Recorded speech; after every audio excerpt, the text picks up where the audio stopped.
하면 되냐면요. 기독교인을 얘기하면 됩니다. 이스라엘이 뭐 우리랑 뭔 상관이냐 그게 아니고요. 이스라엘은 예수 믿는 사람들을 말하는 거예요. 항상 그렇게 생각하시면 됩니다. 유목사님 메시지에서 나올 때도 이스라엘은 어쩌고저쩌고 할 때는 항상 이스라엘은 지금 예수 믿는 우리다. 기존 교인도 맞지만 우리를 말하는 겁니다. 왜 노예로 갔나? 노예라는 거는 뭘까요? 아니, 우리는 노예 아닌데요. 노예 아니죠. 근데 사단의 노예죠. 무슨 말이냐? 하나님의 뜻을 이루지 못하는, 하나님의 세계복음화에 하나님의 절대 계획을 가지 못하는 내가 어쩔 수 없이 사단의 노예가 있다. 의식주의에 얽매 있는, 육신적인 거에 얽매 있는, 갈등에 얽매 있는, 문제, 위기에 얽매 있는 노예란 말이에요. 그래서 거기에서 빠져나와야 된다. 그러면 우리랑 상관이 있잖아요. 그렇죠? 이스라엘은 뭐 나랑 뭔 상관이지? 지금 노예제도 없는데 그렇게 생각하면 나랑 상관없는 메시지. 그게 아니에요. 이거는 영적으로 이렇게 해석을 해야 됩니다. 자, 출애굽기 1장 6절 14절 같이 읽겠습니다. 요셉과 그의 모든 형제와 그 시대의 사람은 다 죽었고 이스라엘 자손은 생육하고 불어나 번성하고 매우 강하여 온 땅에 가득하게 되었더라. 요셉을 알지 못하는 새 왕이 일어나 애굽을 다스리더니 그가 그 백성에게 이르되 이 백성 이스라엘 자손이 우리보다 많고 강하도다. 자, 우리가 그들에게 대하여 지혜롭게 하자 두렵건대 그들이 더 많게 되면 전쟁이 일어날 때에 우리 대적과 합하여 우리와 싸우고 이 땅에서 나갈까 하노라 하고 감독들을 그들 위에 세우고 그들의 무거운 짐을 지워 괴롭게 하여 그들에게 바로를 위하여 국고성 비돔과 라암셋을 건축하게 하니라. 그러나 학대를 받을수록 더욱 번성하여 퍼져나가니 애굽 사람이 이스라엘 자손으로 말미암아 근심하여 이스라엘 자손에게 일을 엄하게 시켜 어려운 노동으로 그들의 생활을 괴롭게 하니 곧 흙 이기기와 벽돌 굽기와 농사의 여러 가지 일이라. 그 시키는 일이 모두 엄하였더라. 봐봐요. 애굽에 복음을 전해야 되는데 그냥 잘 먹고 잘 사는 거예요. 요셉도 그렇고 야곱 가족도 그렇고 그냥 되게 총리 집안이잖아요. 잘 먹고 잘 살았다. 동화책 마지막처럼. 근데 그게 잘 사는 게 아니란 말이에요. 육신적으로 그냥 잘 산 거란 말이에요. 결국엔 어떻게 돼요? 요셉을 알지 못하는 새 왕이 일어나가지고 이스라엘을 괴롭히기 시작합니다. 여러분을 누군가 현장에서 괴롭힌다. 그거는 반드시 전도하라는 뜻입니다. 네. 그 괴롭히는 사람이 혹시 제자일 수도 있어요. 바울도 최고의 핍박자였어요. 근데 최고의 전도자가 됐죠. 친척 중에 나를 최고로 괴롭히는 사람이 있다. 그러면 그 친척이 예비된 자일 수 있어요. 그러니까 강해도 이 사람이 보고 있다니까. 이번 주에는 우리 집사님이 기도하는 무당 서막지 그분이 예수님 영접했는데 되게 기가 세고 막 강해요.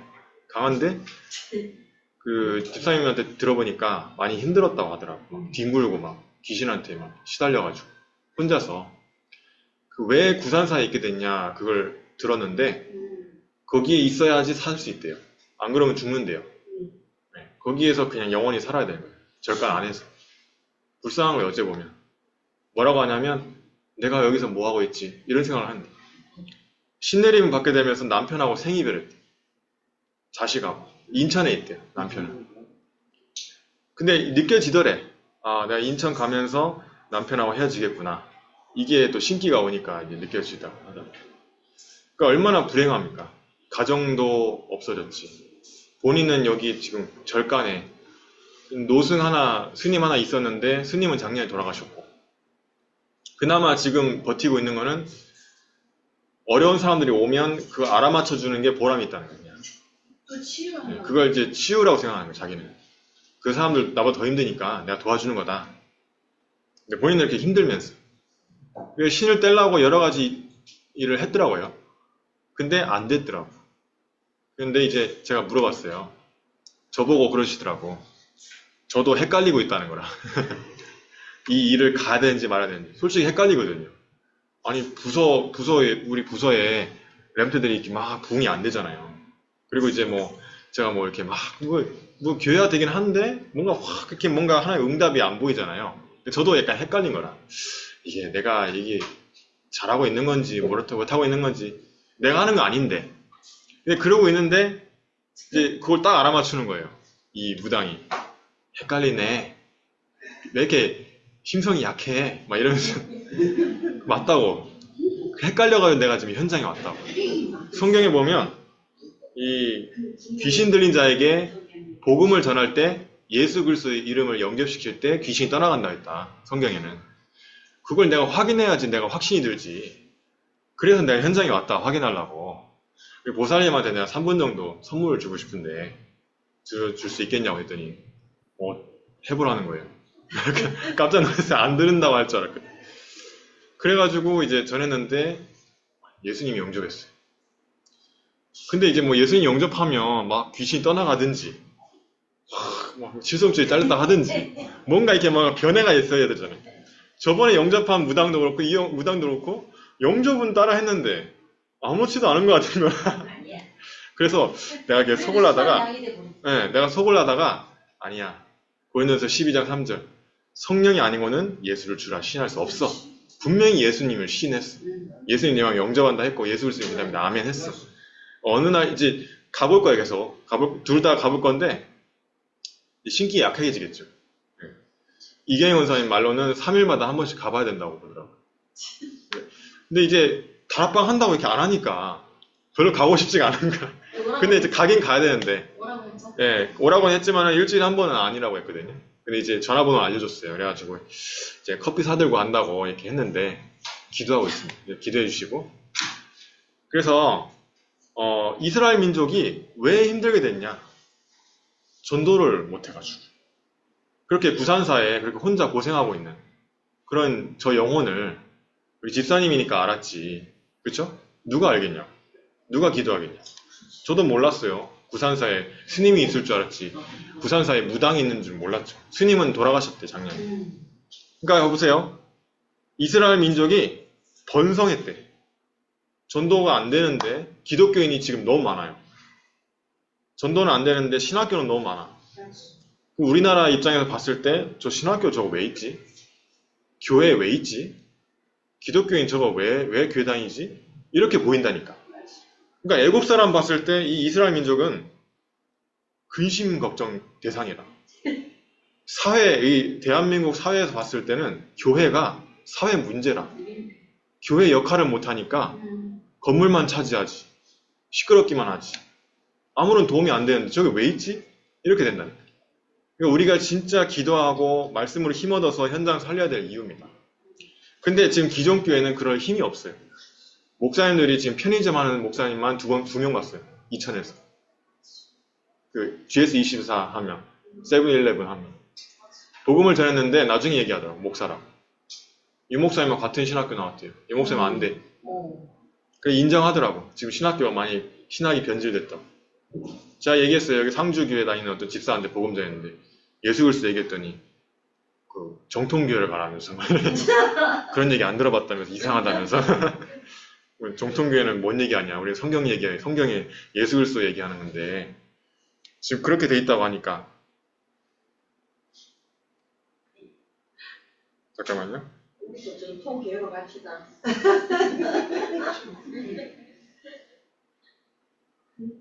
그런 얘기를 해요. 전통교회가 썬들 전통교회. 그래서 뭐라고 전통교회가 그래서 그렇게 돼 있다고 하니까 이 목사님이 인정을 하는 거예요. 그걸 맞다면서. 그래서 이제 그런 현장을 보면서 희망이 없구나. 지금 여기 있는 저 목사님도 알잖아요. 그 사모님 목사님.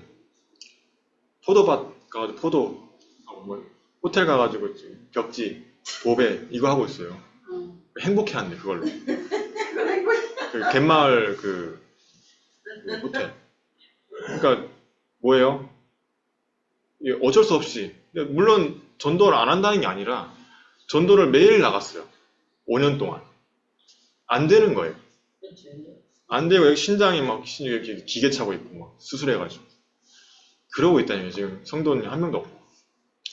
그러면 누가 희망이에요? 복음 가진 다락방 멤버들이 희망인 거예요.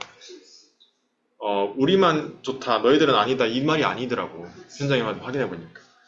그래서 우리 권사님, 집사님들이 전사님이 힘을 얻으셔야 돼요. 오늘 진짜 힘 얻어야 돼요. 어쩔 수 없이 하나님이 선택해놨어요. 책임이 커요. 어깨가 무거워요. 왜냐면 하나님이 복음을 줬어. 어쩔 수 없이 알아. 예수는 그리스도 알아. 근데 나는 아닌 것 같은데 그래도 어쩔 수가 없어요. 없어요.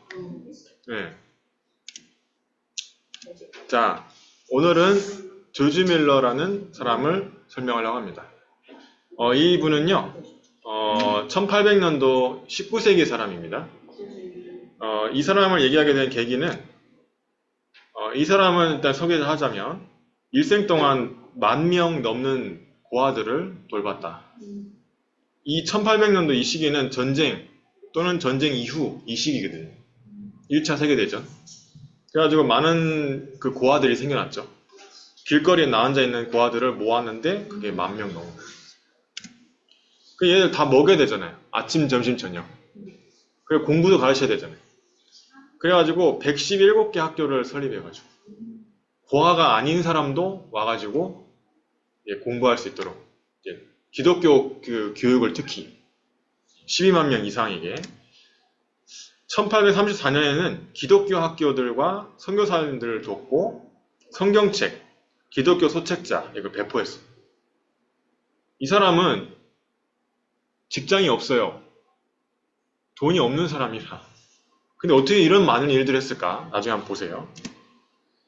성경적 기반의 데이스쿨이라고 데이스쿨을 처음 만든 분이고 주일학교, 성인학교를 제공하기 위해서 뭔가를 이렇게 이 단체를 설립했어요. 이 조지 밀러는 어떻게 이렇게 많은 일들을 이룰 수 있었을까요? 이 사람은 완전히 기도의 사람이었어요. 진짜 막 요만한 것도 손톱만한 것도 다 기도했어요. 그냥 완전 삶 자체가 기도예요. 그냥 눈 뜨면 기도라. 이 목사님처럼. 이 기구는 이제 정부 지원을 받지 않았어요. 정부에서 도움을 받아야 되잖아요. 근데 정부의 도움을 안 받겠다. 그냥 자발적인 후원만 받겠다. 그러면 이게 유지하기 힘들잖아요. 근데 유지가 된 거예요. 기도하면서. 왜냐하면 정부의 지원을 받으면 기독교 교육을 못할 수 있거든요. 우리도 그러잖아요. RTS가 정부 인가를 안 받는 이유는 성경적인 전도를 못 가르칠 수 있기 때문에 안 한다는 거거든요. 그래서 공식적인 등록을 안 하는 거거든요. RGS도 마찬가지고. 이 사람이 사망할 때 벌써 25억 6천만 원이 있었대요. 근데 그거를 또 후원했다네. 그 후원받고 분배하여 고아원을 또 지원했다네. 그러니까 이게 뭐 28만 권, 또 145만 권 이런 성경책을 20개 언어로 또 번역하고 뭐 24만 개의 신앙 서적을 또 배포하고. 근데 이제 이 사람 그 삶 자체가 기도였어요. 나중에 시간 되시면 조지 밀러의 책을 한번 읽어보세요. 조지 밀러 있는 소책자 있어요. 근데 이제 그래서 기도를 하는 게 아니라 기도 속에 있었다. 난 기도를 해야지 이러잖아요. 그게 아니고 이 사람은 아예 그냥 기도 삶 속이 삶이 기도 자체에 있었다.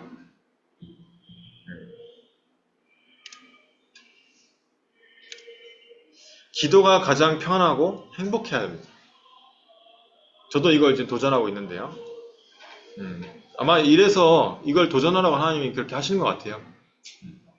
그런 지금 광야의 지금 길을 통과하는 시간입니다. 여러분도 그렇고 저도 그렇고. 실제 힘을 얻어야 된다. 그래서 교사 선생님들이 먼저 힘을 얻어야 같이 저도 마찬가지고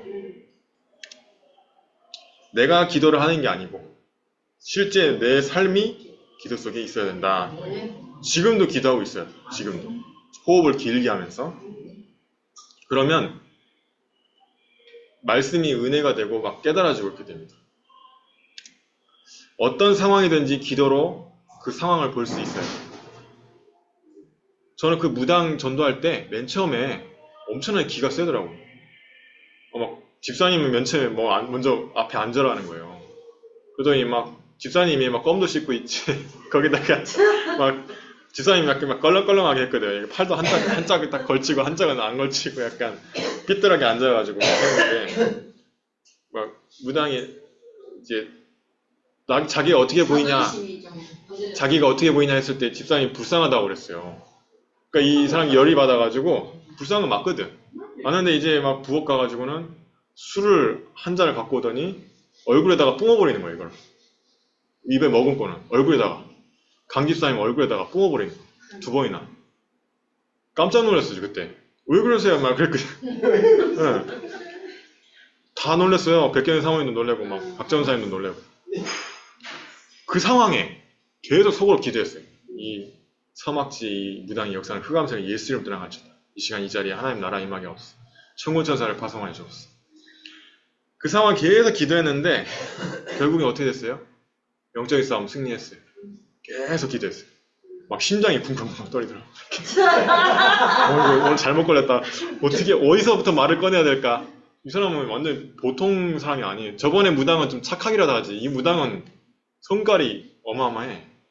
그리고 집사님 막 더 뿜어 막 이러시더라고요. 집사님. 네. 그래서 그걸 보면서 그 시간에 내가 뭘 얘기하려고 하는 거냐면 그런 상황에서도 여러분이 24 기도를 할 수 있어요. 그런 24 기도를 할 수 있어야 된다. 그런 상황을 볼 수 있어야 된다. 24 기도를. 이번 주엔 또 어떤 일이 있었냐면 그 어떤 또 사람하고의 갈등이 있었어요. 근데 그 갈등을 놓고 그냥 가만 놔두고 나는 기도만 했어요. 예수 그리스도 명하노니 흑암세는 박살날지어다. 근데 저절로 해결되더라고요. 네, 또 한 번 체험했어요. 네. 그러니까 뭔가 막 그 사람 막 이렇게 할 필요 없어요. 인본주의 쓰거나 그렇게 할 필요 없어요. 흑암의 역사이기 때문에 반드시 흑암 결과. 그러니까 모든 상황에서도 여러분 24 이게 쉽다는 거야. 이게 가장 쉽대요. 이렇게 안 하고 내가 막 이 사람한테 막 뭐 맛있는 거 사주고 막 잘해주고 알랑방구 끼고 막 이게 더 힘들다는 거예요. 그렇게 해줘도 잘 안 되고. 왜냐하면 사단은 그런 걸로 못 이기거든요. 예수 그리스도 이름으로 흑암 꺾으면 돼요. 그냥 잘해주지 말고 가만 놔둬버리고 그냥 예수 그리스도로 흑암 꺾어버리면 알아서 기어온다니까. 그걸 많이 체험했어요. 자, 본론. 왜 노예가 되었나? 복음의 가치를 상실했다. 복음이란 답이 안 나왔기 때문에 이 복음의 가치를 모르는 거예요. 그래서 복음이란 답이 나와야 됩니다. 여러분 머리로는 다 알고 있잖아요. 지금 보세요. 우리 교회 오시는 그 장 성도님, 그 쇄신자. 그건 불면증, 우울증, 알코올 중독. 네. 그리고 어제 다민이가 다락방하면서 얘기했는데 남해중학교에 동성애 게이 2명이 들켜가지고 친구들한테 그 짓 하다가 집에서 3명이서 놀았는데 한 명이 딴 데서 뭐 하고 있었는데 둘이서 이제 그러고 있다가 이제 들킨 거예요. 그러니까 다 소문이 다 퍼져버린 거예요. 다민이랑 같은 반이래. 충격 먹었다니. 그러니까 지금 다 숨기고 있지 영적 문제가 있는 거예요. 거기는 동성애로 그렇게 영적 문제가 있는 거지. 그거는 걔네들 잘못이 아니야. 그건 영적 문제야. 하나님 떠나서 온 문제야. 얘기해줬거든. 그러니까 지금 현장은 그렇게 돼 있다는 거. 그러면 복음이란 답이 안 나와요? 여러분이 빨리 구원의 길 외워야 되는 이유가 그런 현장을 살려야 되는 거예요. 아, 복음이구나 하면 그게 행동으로 나오게 돼 있다니까. 아직 내 마음에 뭔가 애매한 거라. 미지근한 거라. 빨리 이거 답을 내야 돼요. 복음의 가치를 아셔야 됩니다. 여러분이 가지고 있는 복음의 가치 어마어마한 겁니다. 내가 이 복음을 얘기했을 때 이 사람이 생명이 살아난다니까. 그게 가장 중요한 거예요. 이 땅에서 가장 중요한 거예요. 그 어떤 것보다 가장 우선순위고 가장 중요한 겁니다. 바울이 뭐라고 했냐면 복음의 넓이 높이 깊이를 측량할 수 없다 그랬어요. 그래서 아브라함이 이걸 몰라서 고생했다니까. 너로 말미암아 모든 민족이 구원받게 하겠다. 그러면 전도 선교 하겠다는 거죠. 우리 집사님들, 권사님, 전사님 통해서 세계복음화 하겠다 이랬는데 나는 아직 세계복음화 못하고 있어. 내가 전도를 못하잖아요. 그러니까 뭐예요? 아브라함처럼 지금 23년 고생했거든요. 아브라함은 23년 동안 헤매는 거예요. 분명히 하나님 말씀 따라 갔는데 가뭄이 들어. 가나안 땅에. 내가 네게 지시할 땅으로 가라 해서 갔잖아요. 근데 가뭄 든 땅이라. 그때는 땅이 가뭄 들어있으면 거의 굶어 죽는 거예요. 그래가지고 뭐 하나님 말씀 따라 못 가고 또 뭐 애국으로 갔다가 또 고생하고 와이프 뺏길 뻔하고 죽을 뻔하고. 그래서 복음의 가치를 내가 지금 답으로 다 붙잡아야 돼. 그러면 여러분 복음이란 뭐예요? 복음은 복된 소식이라는 뜻입니다. 복된 소식이 뭐냐? 예수 그리스도를 구원자로 보냈다는 뜻이에요. 네, 자, 한번 정리해 보세요. 구원의 길, 3분 구원의 길인데, 그래서 예수님은 이름이고 그리스도는 직분이에요. 그 예수님 이름 뜻은 뭐냐? 마태복음 1장 21절에 자기 백성을 그들의 죄에서 구원할 자. 이게 예수님 이름 뜻이에요. 그리스도는 뭐냐? 그리스도는 우리나라 말이 아닙니다. 저희 헬라어입니다. 헬라어. 그 우리나라 말로 해석하면 뭐예요? 기름 부음 받은 자, 예수 기름 부음 받은 자 이런 뜻입니다. 원래 우리나라 말로 바꾸면 예수는 이름이니까. 그리스도가 뭐냐? 기름 부음 받은 자라는 뜻이에요. 근데 옛날에는 선지자, 제사장, 왕이 기름 부음 받았어요. 그래서 하나님 만나는 길을 여시고 선지자, 원죄를 해결하시고 제사장, 사탄의 권세에서 해방시켰어요. 왕. 이 세 가지를 합해서 그리스도. 그분이 예수님. 그래서 십자가에서 예수 그리스도가 피 흘리고 죽으신 거예요. 원죄 때문에. 그래서 원죄가 해결돼 버리니까 하나님 만나는 길이 열려버리고 사단의 권세에서 해방되게 됩니다. 자연스럽게. 그리고 하나님이라는 증거로 부활하시는 겁니다. 그래서 요한복음 1장 12절 영접하는 자 곧 그 이름을 믿는 자들에게는 하나님의 자녀가 되는 권세를 주었습니다. 내가 주인이 아니고 예수님이 주인이다. 여러분이 영접을 해서 출애굽했어요. 구원 받았어요. 출애굽했는데 이 목사님 뭐라고 그래요? 출애굽이 문제가 아니다. 출후감이 돼야 된다. 그랬죠. 무슨 말이에요? 구원은 받았지만 내가 아직 주인 돼 있어. 예수님이 주인이 안 되니까 자꾸 사단이 나를 건드는 거예요. 내가 주인 돼 있으면 사단에 자꾸 바꿔놓게 된다니까. 그래서 흑암의 망대를 무너뜨리고 하나님 망대를 세우라 하잖아요. 그게 예수님이 주인 되는 거 말입니다. 이 시간도 그렇게 돼야 돼. 이걸 보고 이제 구원의 길이라는 거죠. 앞에 이제 문제만 얘기하면 되겠죠. 세 가지 근본 문제. 그러면 이제 구원의 길. 그래서 여러분이 재앙을 막으라고 여러분한테 복음을 주신 겁니다. 돈 많이 벌으라고 복음 준 게 아닙니다. 우리 가족 건강하게 해달라고 복음 준 게 아닙니다. 왜 건강해야 돼요? 복음 전해야 되니까. 왜 돈 많이 줘야 돼요? 복음 전해야 되니까. 여러분이 복음 전할 사람이면 경제 주겠죠. 여러분이 복음 전할 사람이 아니라면 안 주시겠죠.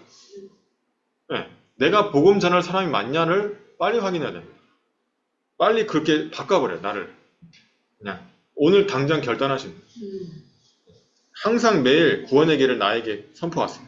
외우는 걸 떠나서 나에게, 나 자신한테 구원의 길. 어떤 권사님이 있는데 윤재석 전사님한테 전화가 왔대요. 되게 유명한, 저 옛날에 청소년 신학원 때 이 얘기를 들은 적이 있는데 귀신이 보인다는 거예요. 되게 유명한 교회의 유명한 권사님, 돈도 많고. 근데 귀신이 언제부터 보였냐? 6살 때부터. 지금 중년인데. 뭐냐면 아빠가 1000만원짜리 1000만원짜리 마리오네트 바비 인형. 바비 인형을 사줬어요.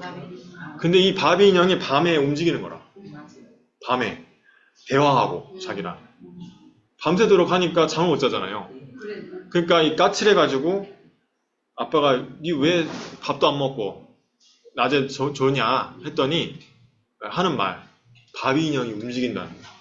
그러니까 아버지가 이상해가지고 이 바위 인형 갖다 버렸대. 근데 그러면 자야 되잖아요. 그날 저녁에 바위 인형처럼 생긴 귀신이 찾아왔대. 그때부터 계속 자기랑 동행한대.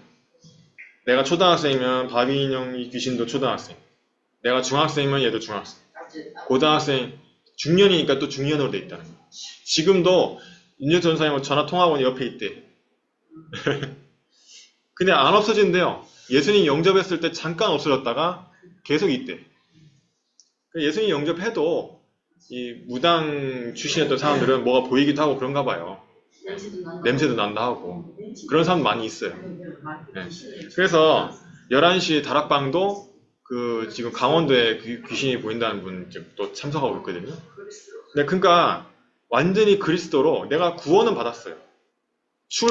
애굽은 했어. 구원은 받았어요. 출후감을 해야 돼요. 출후감. 구원 받은 게 장땡이 아니고 지금 현재 내가 출후감해야 된다고. 내가 주인 돼 있고 사단에 자꾸 장난감처럼 놀림당하고 있는 그 부분을 완전히 다 끊어버리는 예수님이 주인 되는 그거를 출후감해야 돼. 그래야 재앙을 막을 수가 있어. 나에 대한 재앙을 막을 수 있어. 그리고 현장을 살 수 있죠. 근데 복음의 가치를 모르면요, 재앙이 뭔지를 모르겠다. 그쵸? 그쵸. 지금 일본에 뭐 재앙 온다고 하는데, 저는 5일인 줄 알았는데, 5일에 아무 일은 없대요. 근데 더 무서워. 왜냐면, WRC 전에는 빨리 돼야 될 텐데, WRC, 왜냐면, 이게 해일이 터지면, 부산 안쪽까지 다 들이닥친다 하니까, 권사님 해운대 숙소 잡았는데 29일날 터지면 안 되잖아요. 그냥 안 터질 겁니다. 터져도 하나님 지키시지. 근데 이제 농담으로 하는 얘기죠. 근데 이제 그런 재앙이 왜 일어나냐는 거예요. 일본에. 왜 그런 재앙이 일어나냐. 일본이 지금 복음이 없잖아요. 그래서 하나님이 분명히 일본에 있는 선교사님들 지키실 거라고 생각하는데, 보세요. 그 예언가가 막 네피림 가지고 막 예언을 하잖아요. 막 영향을 받잖아요. 우리가 복음의 가치를 알아야 됩니다. 그런 사람을 살려야 됩니다. 강대국의 종로로 다고 있어요. 이산초 전종적은 강대국의 또 종로로 다고 있어요. 그리고 기독교인은 거기에 심부름하고 있어요. 그래서 오늘부터 저도 그렇고 선생님들도 그렇고 같이 결단 내리면 돼요. 같이 24 복음에 집중하자. 하루에 한 번씩 구원의 길을 나에게 선포하자. 네. 근데 구원의 길 금방 외울 수 있거든요. 이게 참 희한해. 서울대 수석 졸업해도 구원의 길 못 외우더라. 희한하죠. 저기 스님 한 분이, 주지 스님이 신학교 왔어요. 저랑 같은 동기로, 학부 때. 성경구절 적으라고 그 강원중 교수님이 시켰는데, 적으면서 땀을 엄청나게 흘리는 거라. 머리가 아프고 막. 성경구절 그 필사하는 거를 못해요. 숙제인데. 구원의 길을 하는데 구원의 길을 못해 막. 조금 하다가 올라가서 또 누워서 자고 또 내려와서 또 하고. 이게 영적인 싸움인 거예요. 여러분 구원의 길 왜 못 외우는지 아세요? 사단이 방해하지. 너 전도자 되면 안 돼. 너 빛의 경제 응답 받으면 안 돼. 네 후손들 잘 되면 안 돼. 너는 내 거야. 자꾸 그러고 있다니까. 그걸 박살내야 돼요. 내 거 아니니까 거짓말 한다니까. 이 사단이. 나는 안 돼. 나는 구원의 길을 못 외워. 나는 구원의 길을 못 외우고 다른 건 다 잘 알아. 구원의 길은 못 외워. 그건 내 생각이 아니라 사단의 생각이다. 박살내버리고 매일 해버리면 돼요. 안 될 수가 없어. 그냥 매일 하세요. 매일. 저 같으면 매일 10번 하겠어. 하루에 한 번만 해도 외워진다니까. 근데 이게 하루에 한 번도 안 한다는 뜻이에요. 이게 안 외워진다는 건 분명히 그런 거라. 머리가 나쁘고 좋은 거가 아니에요. 분명히 내가 하루에 한 번씩 나에게 선포하면 구원의 길 외워진다니까. 저도 제가 일부러 외운 게 아니라니까. 계속 나에게 선포하는 과정에 외워지는 거예요. 그래서 빨리 여러분이, 그 서말신 목사님이 그러시더라고요. 자기 성도한테 구원의 길을 외우게 시킨다. 구원의 길을 외운 사람이 예수 그리스도 이름으로 선포하는 거라. 구원의 길도 모르는 사람이 예수 그리스도 선포하는 건 다르대요. 그 성경에 보면 바울을 흉내내려고 그 마술사들이 귀신 들린 자한테 예수 그리스도를 떠나가라 이렇게 했는데, 이 마술사들한테 이 귀신 들린 사람이 뭐라 하냐. 내가 바울도 알고 예수도 아는데 닌 누구냐 이러면서 잡아가지고 성경에는 뭐라고 돼 있냐면 눌러 이겼다고 적혀있어요. 귀신 한 명이 여러 명을. 그래가지고 5%로 도망갔다고 적혀있어요. 그걸 보고는 다들 막 무서워했다고 적혀있어요. 그래가 우상 책들을 다 불태웠다고 적혀있어요. 사도행전 19장이죠.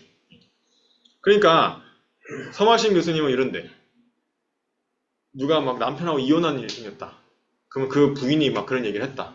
한 달 동안 구원의 길을 외우기 시킨대. 트레이닝 시킨대. 자기 앞에서 완벽하게 구원의 길을 할 때까지 가만히 있어라. 그리고 완벽하게 구원의 길을 이제 검사 받았어요. 그 다음에 가서 선포하라는. 그때는 뭐 막가파로 그냥 배째라 식으로 그냥 하면 된대요. 그렇게 했는데 남편이 바로 그냥 바로 KO 됐대요. 그냥 바로 밖에 딴 사람이 됐대. 바로 구원받고. 그런 얘기를 많이 하시더라고요. 수업 시간에, 헬라어 시간에. 그러니까 여러분이 야, 왜 이렇게 이게 권세기도 하는데 이게 사단이 이렇게 즐기지? 어찌 보면 내가 뭔가 예수 그리스도를 잘 모를 수가 있어요. 그 헬라어에 그 뜻이 있어요. 오노마틱이라 이게 이름으로 예수 그리스도 이름으로 할 때 오노마틱 이렇게 하는데 그 오노마틱이 서술어로 뭔 뜻이냐면 잘 안다, 전문가다 이런 뜻이래요.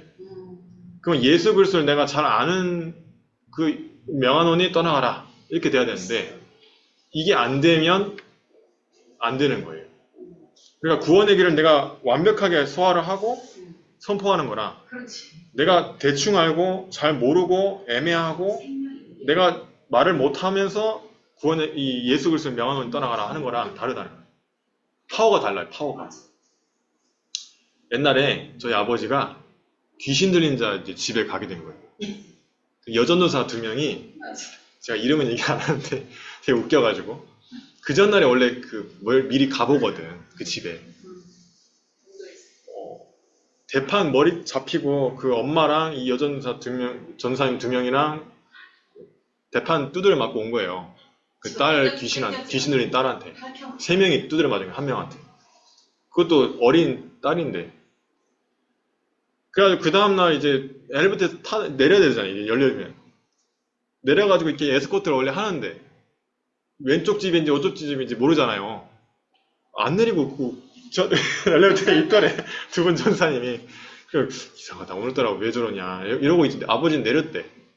내려가지고 이제 들어갔는데 문을 쿵쿵 막 두드리고 있다네. 벽을. 그래서 나오라고 했다니. 나와가지고 앉아라 했대요. 왜 앉더래요. 그럼 찬양하고 기도하고 예배하고 나왔대요. 그거 나왔는데 나오고 이제 엘리베이터 딱 타니까 하는 말이 아이고 목사님 영권이 대단하시네요 이러면서 말을 듣네요 이러면서 순순히 예배를 하네요 그랬대요. 그게 뭐냐면 정확하게 예수 그리스도 알고 가는지 뭐로 가는지 다 알아요 이 귀신은. 그래서 정확하게 내가 구원의 길을 완전히 내가 섭렵하고 예수 그리스도를 선포하는 거라 그냥 대충 모르고 대충 알고 선포하는 건 다르다니까. 빨리 여러분이 그거 박살내야 돼요. 내가 구원의 길은 다른 거는 내가 대충 알아도 구원의 길만큼 내가 전문가가 되겠다. 완전히 그냥 결단 내렸어요. 목사님이 막 기절 초풍할 정도로 막 앞에 나와서 했는데 막 갑자기 왜 저래? 안집사님 왜 저래? 강집사님 왜 저래? 이 정도로 완전히. 권사님 원래 잘하셨으니까 뭐. 근데 이제 완전히 이게 성경구를 이렇게 다 외우세요. 알겠죠? 나는 못 봐가지고 요즘에 어떻게 하시는지 잘 몰라. 네. 이제 성경구절까지 다 외우셔야 돼. 네. 오늘 제가 이제 레몬트들이 없으니까 저 길게 합니다. 오늘 편안하게. 그래서 구원의 길을 매일 하세요. 매일. 그 주보 뒤에 있는 거 매일. 그리고 주보의 뒤에 있는 그 성경구절 한 개씩 외우세요. 이번에 이 목사님 뭐라 했냐면 나는 노래가 매일 지금 읽고 있다. 예. 그거를 손님한테도 주문하세요. 그대로 읽어주기도 하고. 근데 이제 읽어주는 것도 좋지만은 안 보고 내가 확신하게 전할 수 있어야 돼요. 안 보고. 알겠죠? 네, 그렇게 하셔야 돼요. 그러면 어떻게 되냐면 알아요. 이 보살이 아까 그 무당이 서막지 그분이 영접하고 나서 뭐라 하냐면 평안하다고 그러네. 그럼 나보고도 전사님도 평안해 보인다고 그러네. 저한테. 그러면서 갑자기 집사람하고도 이렇게 하고 갑자기 우리 문화가 너무 좋아. 갑자기 뭔가 바뀌었어요, 사람이. 우리 문화가 네. 너무 좋아. 문화가 그래서 여러분이 예, 반드시 이 구원에게 선포할 때는 저는 그 전에는 막 떨었거든. 나한테도 주고 무섭더라. 예, 얘기하지 마시고 예, 너한테도 이게 뿜을까봐 되게 뭐 무섭더라고. 그래가지고 맨 처음에 약간 좀 제가 겁먹었어요. 맨 처음에는. 근데 이 복음을 딱 선포할 때는 듣는다고 하니까 딱 확신이 생긴 거예요. 안 듣는다고 할 줄 알았는데 듣는다고 하니까. 그게 구원의 길을 담대히 그때 엉뚱한 말 해버리면 그때 뭐 이렇게 해버리면 안 돼요. 담대히 그냥 선포해버려요. 그때는 그냥 그 긴장한 상태에서도 나올 수 있어요. 외워지면.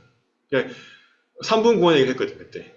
네. 그러니까 정확하게 내가 구원의 길을 내가 맨날 누리다가 그때 선포해야 되는 거예요. 그래서 여러분은 애굽에서 나온 게 아니에요. 이 말을 알아들어야 6월절, 오순절, 수장절이 뭔지 알아듣는다면서. 여러분 구원은 받았어요. 근데 이제 오순절이란 말이에요. 오순절. 왜 구원의 길을 외우냐? 오순절이란 말이에요. 왜 예배 성공해야 되냐? 오순절. 왜 말씀 붙잡아야 되냐? 오순절. 왜 기도문 적고 기도 읽냐? 오순절. 성령 충. 이걸 알아들어야 된대요. 그래야 진짜 출후감이에요. 그러면 수장절이 뭐예요? 천국 배경. 저는 절대 그런 사람 전도할 수 있는 제가 아닙니다. 저는 사람하고 대화도 잘 못한 사람이었어요. 소심하고. 그럼 어떻게 그 기가 센 무당을 제가 전도할 수 있어요? 절대 저는 불가능. 껍데기라 저는. 이 천국 배경이 없으면 절대 안 돼. 아무리 뭐 인간적인 세계에서는 저는 완전 아웃사이드예요. 왕따 당해서. 완전히 저는 그런 거 관심도 없고 잘 못하고. 근데 이 6월절, 오순절, 수장절 이 비밀이어야만 돼요. 그래서 여러분 오늘부터 결단 내리세요. 오늘 쉬는 시간에도 점심시간에도 구원의 길 한번 그려보세요. 자기 자신한테. 아니 난 장소가 없는데요. 여기 옆에 카페도 좋은 데 있어요. 카페 가가지고 그러면 저기 가면 아무도 없어요. 괴롭히지 않아요. 가면 이제 몰래 거기에 칸막이에 숨어 있으면 돼요. 숨어가지고 이렇게 구원의 길을 하시면 돼요. 거기도 혹시 우리 교회 멤버들 올 수도 있으니까. 예. 왜냐면 교회에서는 다들 이러니까 이게 안 돼. 저도 그래 도망가잖아. 저도 몰래 도망가다 들켰어 저번에. 그래서 같이 가다가 또 얘기하고. 그런데 또 이제 다른 장소를 또 찾는 중인데요. 저기도 전복당했어요. 지금. 영적 전염병. 그래서 지금 영적인 전염병이 지금 퍼지고 있단 말이에요. 저렇게 무속하는 네피림 병이 퍼져 있다는 거예요. 자, 결론. 그래서 여러분, 모든 거를 기도로 연결시키자. 그렇죠? 모든 상황에 기도의 의미를 찾자. 모든 삶 속에서 기도를 생활하자. 조지 밀러처럼. 복음의 가치를 알고 재앙을 막는 기도를 누리자. 구원의 길도 기도입니다. 여러분에게 구원의 길을 이렇게 선포하는 것도 기도예요. 말씀을 듣는 것도 기도고, 말씀을 녹취하는 것도 기도고, 말씀을 읽는 것도 기도예요. 기도문 읽는 것도 기도지만은 계속해서 여러분이 오늘부터 결단 내리세요. 나는 출후감하겠다. 출애굽은 했다. 이미 하나님 자녀예요. 근데 지금 출후감 안 한 거라. 출후감. 그걸 박살내버려야 돼. 안 된다고 하는데 그 틀을 다 깨버려요. 그냥 그 사단이 만들어 놓은 거. 박살내버려요. 내가 하는 게 아니라 내 속에 성령님만 할 수 있다. 내게 능력 주신 자에서 내가 모든 것을 할 수 있다. 네. 저도 구원의 길을 못 외웠어요. 옛날에. 진짜 머리가 나빠가지고 안 외워지더라고. 아버지가 막 억지로 외우게 하는데 안 외워져. 막 적어가면서 외웠다니까. 적어가면서. 매일 적었다니까. 그러니까 녹취를 하면서. 사역 갔다 올 때까지 다 못 외우면 이제 두들 맞는다고 이제 고등학교 때. 그랬는데 저는 막 두들 맞나니까 저는 막 그날 막 제삿날이라 막 아이고 막 되더라고요. 외워지더라고요. 막. 그동안 그렇게 느리게 외워지던 게. 제 동생은 전화가 갖고 놀고 있더라고. 저건 오늘 밤에 두들 맞겠구나. 저건 나는 막 하고 있어. 아이고 시한부 인생처럼 보이더라고요. 나는 빨리 시한부 인생이 뭔지 깨달았어요. 아니 두드려 만나니까 약간 율법적 이렇게 그래가지고 외웠어요. 외웠는데 동생도 안 외웠다고 두드리면 같이 두드리면 알았지 또. 연대 책임. 동생이 관리 안 했다고. 속상하다 않겠다고. 네. 하지만 그러니까 이제 여러분 있잖아요. 그렇게 깨달으면 안 되고 저는 하나님이 두드리는 게 더 힘들어요. 그거보다 내가 빨리 해야지. 그게 아니라 말씀에서 깨달아야 돼. 충격요법이 아니라 반복요법. 알겠죠? 아멘. 막 충격받아가지고 막 하는 거 말고. 암 걸려가지고 막. 아버지 격인이 예. 내가 병원 가가지고 하면 안 되잖아요. 경제 문제 와가지고 막 문제 힘들어가지고 하는 것보다 지금 바로 지금 그렇구나 할 때 이때가 그게 맞는 생각이에요. 나중에 또 이 마귀가 또 바꿔요 생각을 합리화시켜. 아니야 그래도 난 좀 괜찮아. 나는 천천히 하면 돼. 나는 하루에 한 번씩 안 돼. 일주일에 한 번씩 하면 돼. 까먹었어. 한 달에 한 번씩 하면 돼. 이런 식으로 나도 생각을 바꾼다니까 자꾸. 그거 틀린 거예요. 지금 생각하고 있는 게 맞는 생각이에요. 이게 맞아. 고집이어도 이거 나 고집 부려도 이게 맞아. 계속 유지하면 돼요. 지금 이거를 계속 유지하시면 돼요. 생각 안 바꾸고. 기도문 읽고 마치겠습니다. 예수 그리스도와 십자가의 복음의 가치를 알고 재앙을 막는 기도를 삶 속에서 24시 누리게 하옵소서. 애고에서 해방된 것이 문제가 아니라 출감하게 하옵소서. 내가 주인 되지 말고 오직 예수 그리스도가 나의 주인 되어서